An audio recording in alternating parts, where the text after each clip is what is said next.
ابراہیم علیہ نبینا علیہ الصلوۃ والتسلیم نے اپنے بیٹے کی گردن پر چھری چلائی تھی، اسی طرح آزادی وطن کے لیے میرے اس بیٹے کی گردن پر چھری چلائی، اور حضرت شاہ صاحب اس کو لے کر گئے ہیں، اور سرحد کے اندر غازی پور کے جن 6 آدمیوں کی شہادت کا لکھ رہا تھا اس میں ان کا وہ بچہ بھی ہے۔ کون مائی کا لال ہے جو اپنی تاریخ کو اس طرح بیان کر دے گا؟ یہ ہمارے بزرگوں کی تاریخ ہے ملک کی آزادی کے لیے۔ میرے بھائی اس چیز کو پڑھنا چاہیے، سمجھنا چاہیے۔ میں تو حضرت محترم صاحب سے کہتا ہوں اس تاریخ کو مرتب کرانا چاہیے، اور مدارس کے نصاب تعلیم کے اندر اس کو داخل کرنا چاہیے، تاکہ ہماری قوم، ہماری آنے والی نسلیں اپنے پوروجوں کی اس قربانی بھری زندگی کو جاننے اور پہچاننے والی ہوں، انہیں یہ پتہ چلے کہ انہوں نے اس ملک کی آزادی کے لیے کیا کیا ہے۔ میرے بھائی یہ ہماری ایک تاریخ ہے۔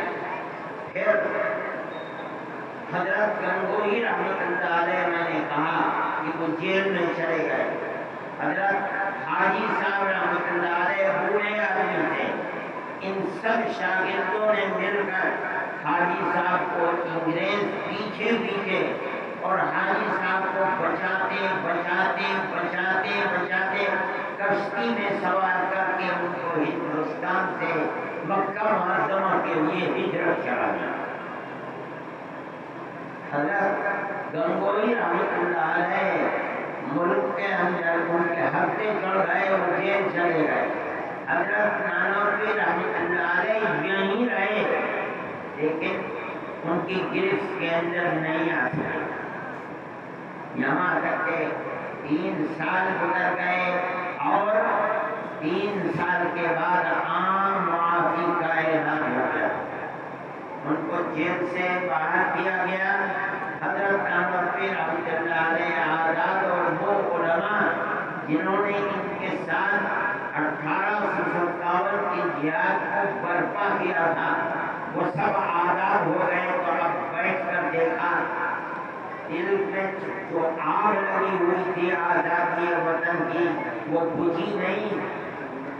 سوچا کہ پھر تیسری جہاد آزادی وطن کے لیے مجاہدین کو جمع کیا جائے، لیکن جب نظر ڈالی تو عام طریقے پر علماء کو مجاہدین آزادی کے ساتھ مشابہت کی بنیاد پر عام طریقے پر ختم کیا گیا، تو اب مجاہدین آزادی ختم ہو گئے۔ نہیں تھے کن کو جمع کیا جاتا، تیسرے جہاد کے لیے کن کو لا کر کفن بردوش کھڑا کیا جاتا، وہ تو لوگ ختم ہو گئے۔ تب دیکھیے ان لوگوں نے جمع ہو کر کے، یہ وہ لوگ تھے جو فقیر تھے، دولت مند نہیں تھے، مدرسوں کے پڑھے ہوئے تھے، ان لوگوں نے مجاہدین کو تیار کرنے کے لیے 1857 کے 9 سال کے بعد، آزادی کے 5 سال کے بعد، جب آزادی یعنی معافی کا اعلان ہو گیا، اس کے 5 سال کے بعد دارالعلوم دیوبند کی سن 1866 میں بنیاد رکھی۔ حضرت شیخ الہند رحمۃ اللہ علیہ فرمایا کرتے تھے کہ میں جانتا ہوں کہ استاد محترم یعنی حضرت نانوتوی رحمۃ اللہ علیہ نے دارالعلوم کی بنیاد کس لیے رکھی تھی۔ کیا مطلب ہے؟ اشارہ تھا کہ بنیاد رکھی تھی اس لیے کہ جہاد آزادی وطن کے لیے 2 جہادوں کے اندر 31 اور 57 میں مجاہدین ختم ہو چکے، اب ضرورت ہے کسی ایسے کارخانے کی جہاں مجاہدین آزادی کو پیدا کیا جائے، اس کے لیے دارالعلوم دیوبند تھا۔ نہیں جانتے اس تاریخ کو، چنانچہ دارالعلوم دیوبند کی بنیاد رکھی گئی، اللہ نے قبولیت عطا فرمائی، اور اور وہ قبولیت کس بنیاد کے اوپر؟ یہ تو غریب لوگ تھے، فقیر لوگ تھے. قبولیت کی بنیاد یہ کہ اگر آج دارالعلوم کی بالکل ابتدائی روزگاریں جو محافظ خانے میں رکھی ہوئی ہیں، جو دارالعلوم کا بڑا قیمتی کروڑوں کا سرمایہ ہے، اگر آپ ان روزگاروں کو پڑھیں تو آپ کو یہ اندازہ ہوگا کہ جب سے دارالعلوم کھلا جس سال سے ایسا معلوم ہوتا ہے کہ کسی اللہ کے بندے نے ساری دنیا کے کاموں میں ڈالا ہے کہ مرکز ہوا سمرقند، بخارا، کاشان، خراسان، ایران اور ہندوستان کے چپے چپے سے لوگ جمع ہو کر کے دارالعلوم کی طرف کشا آنے. کوئی اعلان نہیں کیا گیا تھا.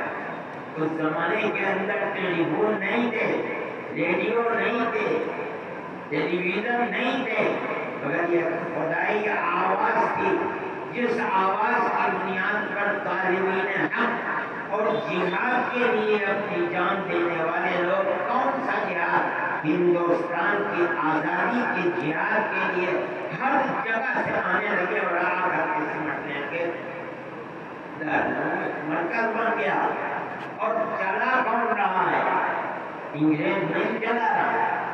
انگریز کو یہ دعویٰ تھا کہ ہماری حکومت کے اندر سورج غروب نہیں کرتا.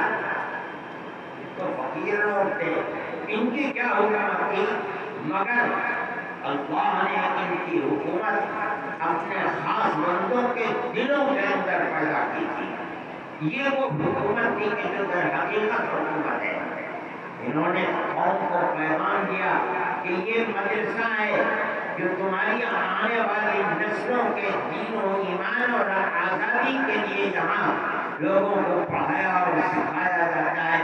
اگر یہ مدرسہ زندہ ہے تو تمہاری آنے والی نسلیں زندہ رہیں گی. اگر یہ مر گیا تو تم مر جاؤ گے، تمہاری نسلیں مر جائیں گی. اور نے اس کو اٹھایا. جس کے پاس 2 پیسے ہیں وہ 1 پیسہ دارالعلوم کو دیتا تھا، جس کے پاس 2 روپیے ہیں 1 روپیہ دارالعلوم کو دیتا تھا. اور 150 سال سے یہ مدرسہ اس طرح چل گیا. یہ جو ٹاٹ اور ڈوریوں پر بیٹھ کر کے پڑھتے اور پڑھاتے تھے، یہ اللہ کے یہاں ان کی مقبولیت تھی.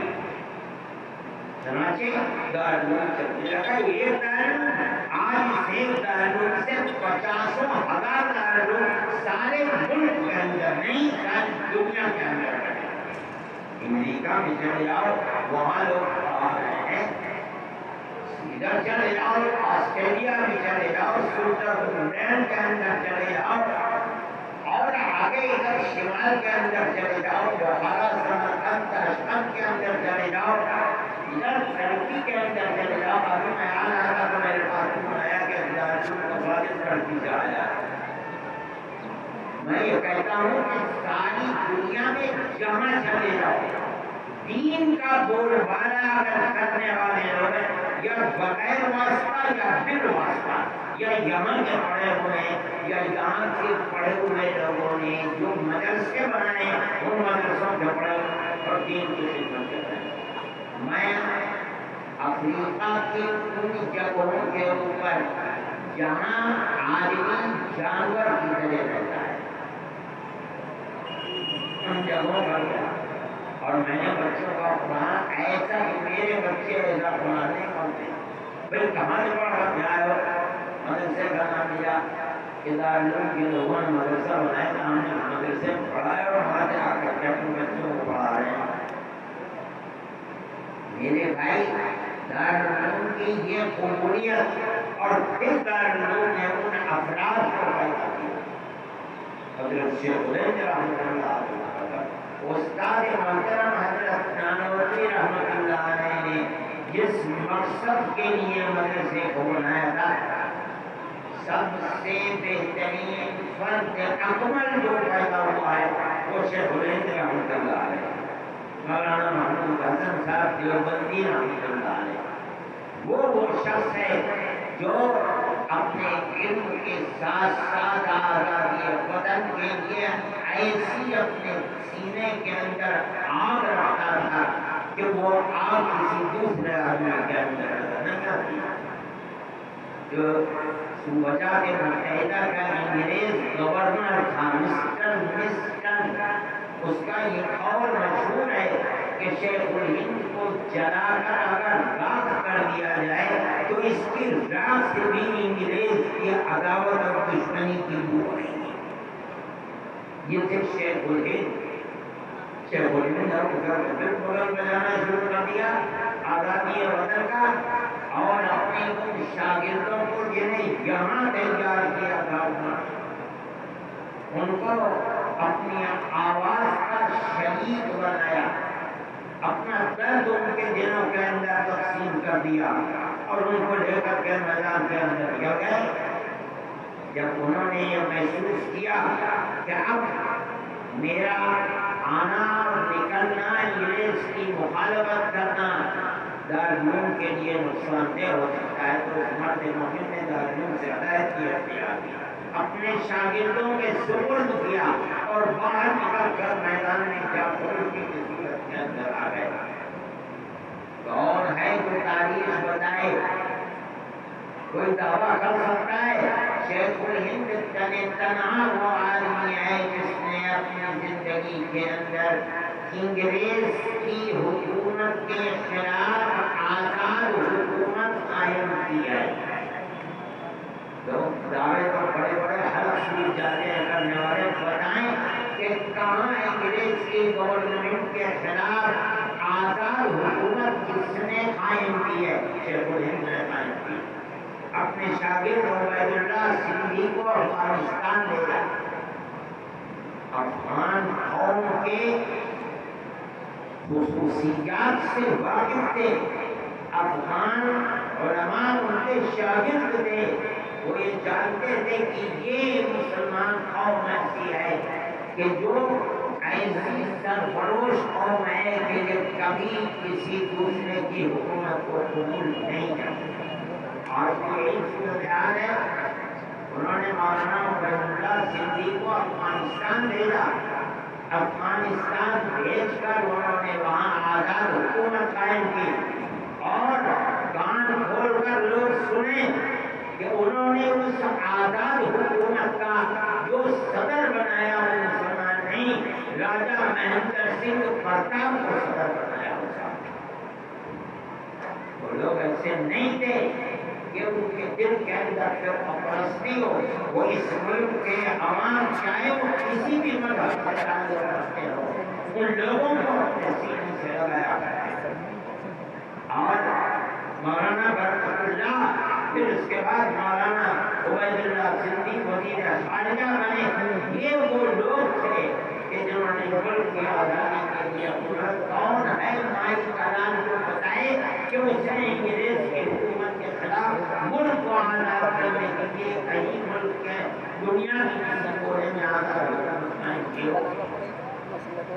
اور پھر یہی نہیں کہ آزاد حکومت قائم کر کے چھوڑ دیا، بلکہ یہاں سے گئے دارالعلوم کو چھوڑ دیا اور یہاں سے گئے حج کے نام کے اوپر. مقصد یہ نہیں تھا، مقصد یہ تھا کہ وہاں پہنچ کر کے اور ہم اس راستے سے خود افغانستان پہنچ جائیں اور اس حکومت کو زندہ بنائیں، اور اس راستے سے ہم صوبہ سرحد جس کو ہم نے میدان جنگ بنایا ہے ہم وہاں پہنچے. ان لوگوں کی طرف سے یہ شکوہ آتا تھا کہ ہم لڑتے ہیں، ہمارے پاس گولہ بارود ختم ہو جاتا ہے، پھر ہم پیچھے ہٹ جاتے ہیں، تیاری کرتے ہیں، پھر گولہ بارود اپنے ہاتھ سے بنا کر رکھتے ہیں، مرتے ہیں اور مارتے ہیں. ہمیں ضرورت ہے اس بات کی کہ دنیا کا کوئی ملک ہمیں گولہ بارود مہیا کرے تو ہم انگریز کو شکست دے دیں گے. حضرت شیخ الہند رحمۃ اللہ علیہ اسی لیے گئے تھے.